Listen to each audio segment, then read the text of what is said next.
Isang buntis ang kabilang sa 22 nasawi matapos masunog ang isang 7 palapag na gusali sa Jakarta, Indonesia.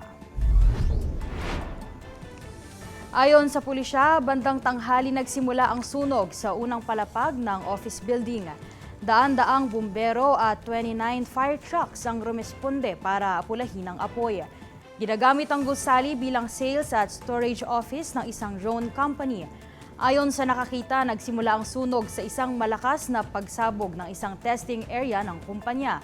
Mabilis ang pagkalat ng apoy kaya't may mga nagtangkang tumakas sa rooftop. Makikita ang rescue ng mga natrap na empleyado, karamihan ay babae mula sa ika-6 na palabag gamit ang emergency ladder.